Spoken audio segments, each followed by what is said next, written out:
today at TB Performance Products.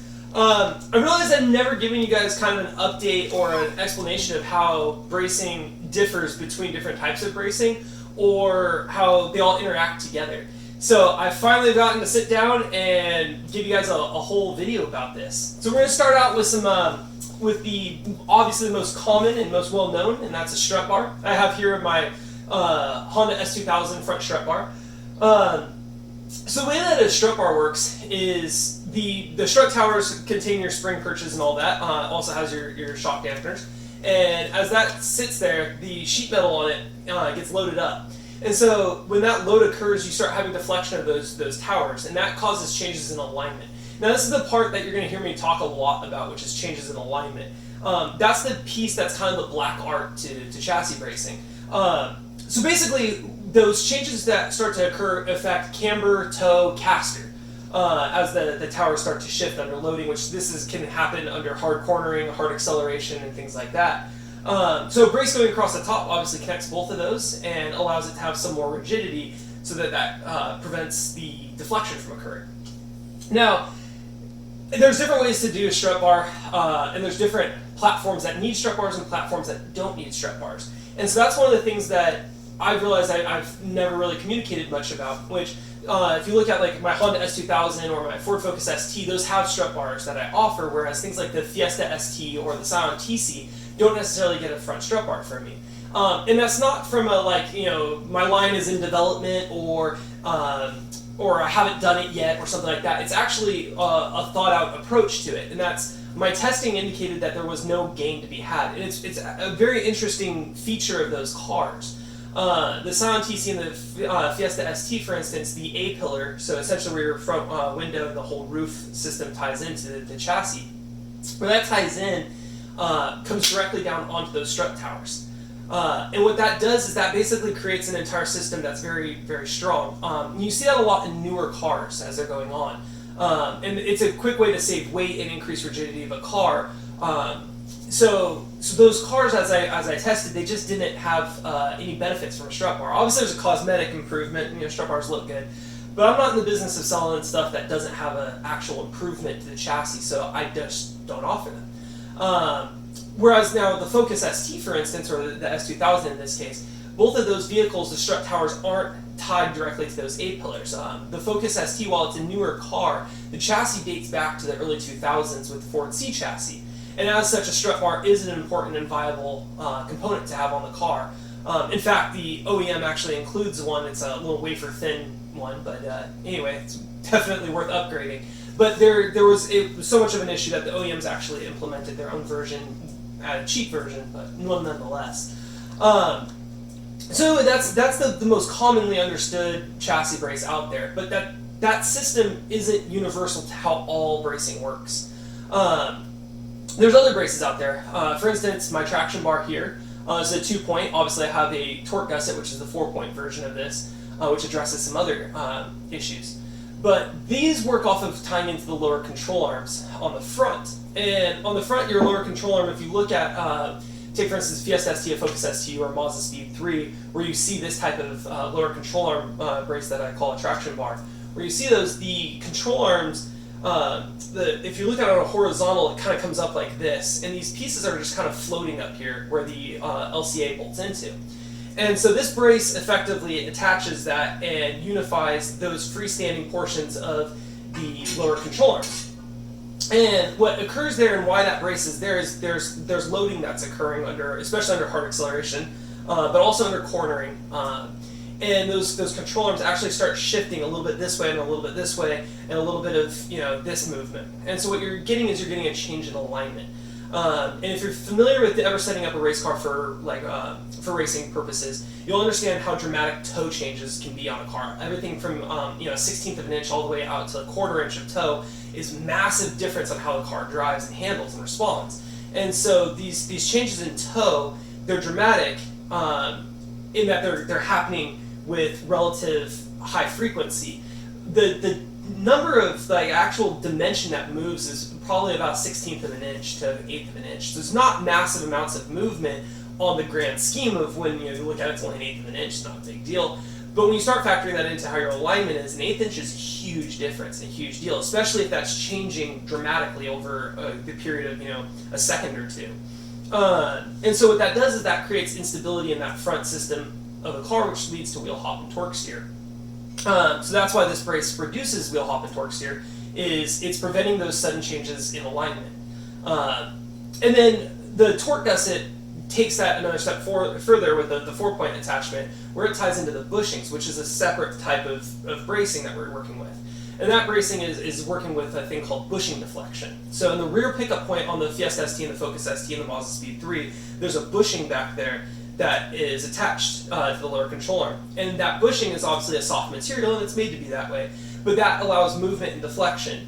And so by tying that point in, you're preventing how much that bushing can actually deflect.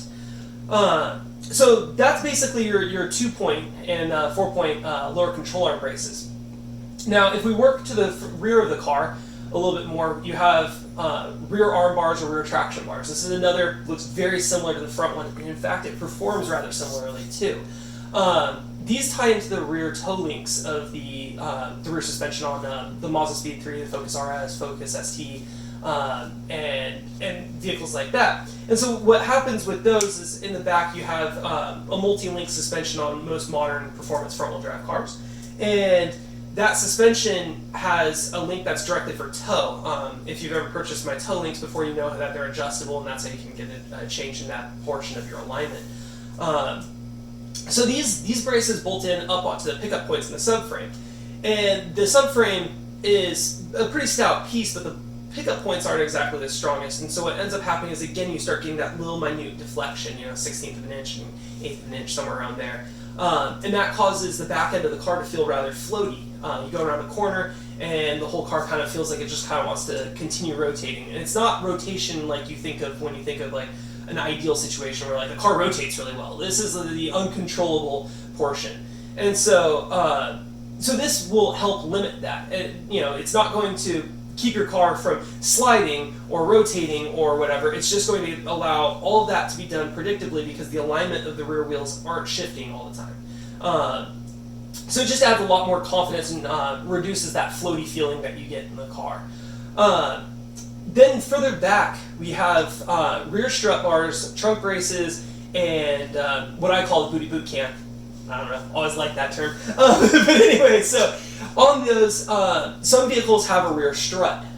Those examples are usually in the late 90s and early 2000s on performance front-wheel drive cars. There are things, or all-wheel drive, things like the Mitsubishi Evo, the Honda Civic, things like that have the McPherson struts front and rear.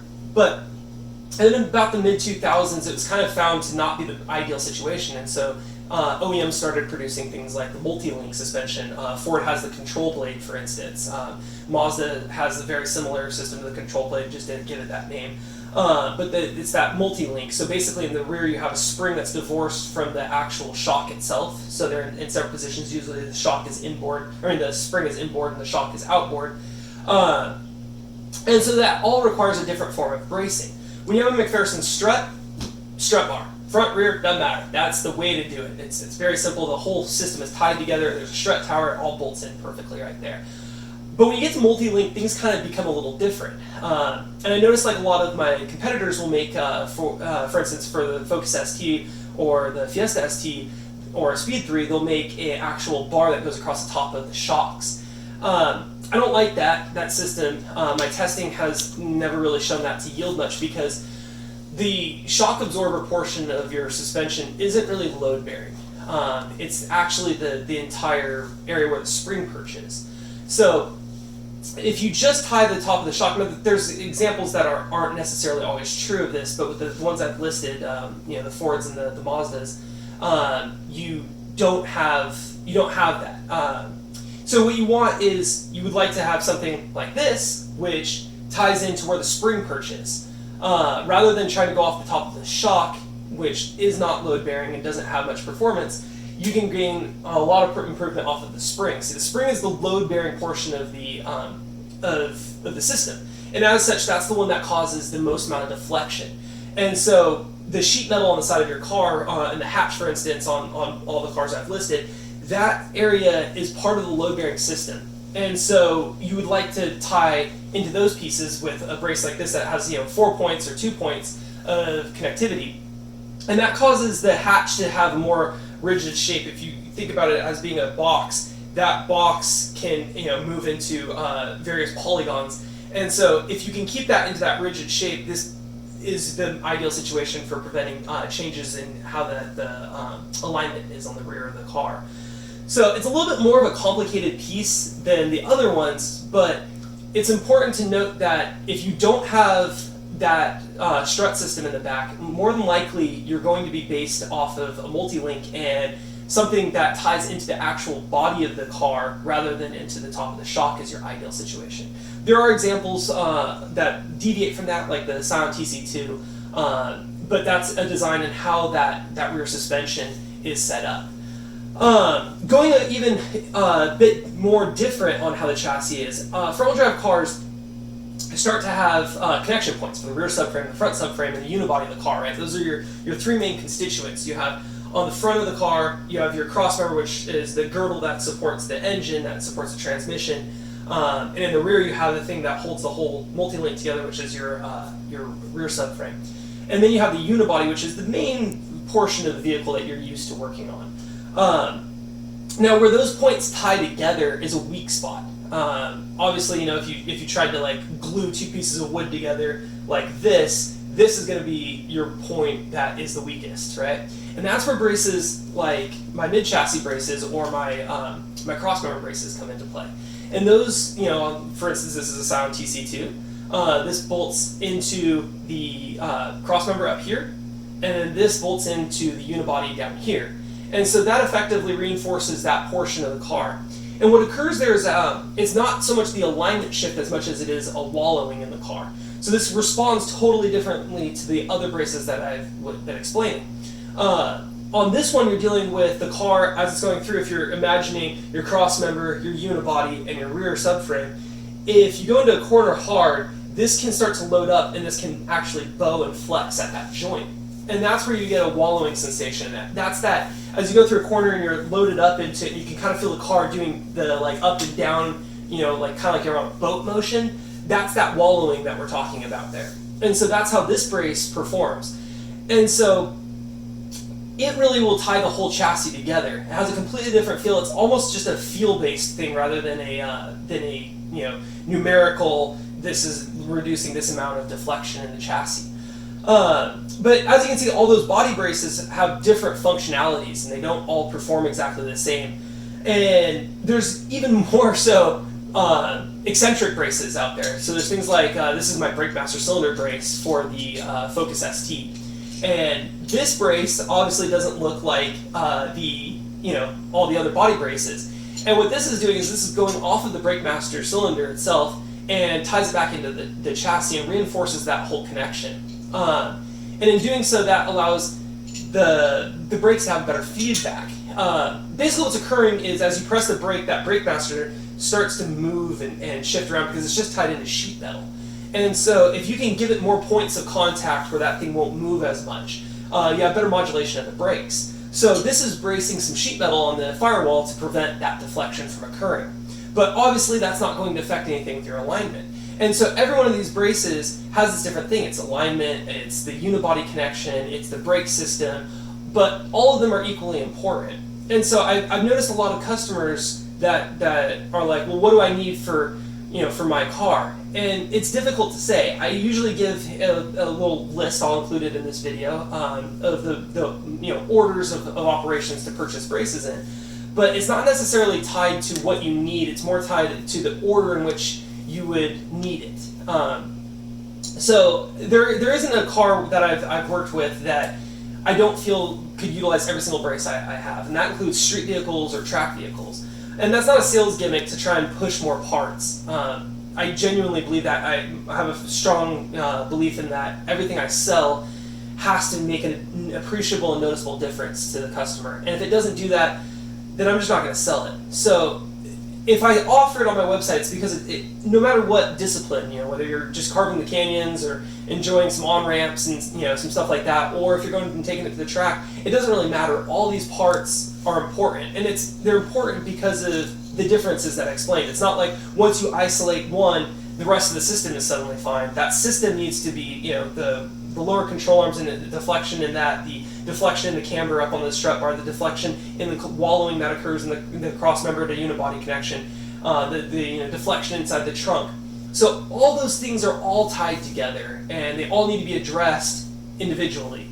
So yeah, anyway, I just kind of hope that would kind of enlighten you guys a little bit more on the various types of bracing and how they impact your car. And obviously, if you guys have any questions about this stuff, I love talking about this. I'm hoping to do a few more videos kind of explaining more of the nuts and bolts of each of these braces so that you guys can kind of have the engineering understanding. But if you have any of those questions, just definitely shoot me an email. I'm always there to talk about this stuff. You know, it's no hesitation for me. Love talking about it. So I hope you guys got something out of it. If you have any questions, hit me up.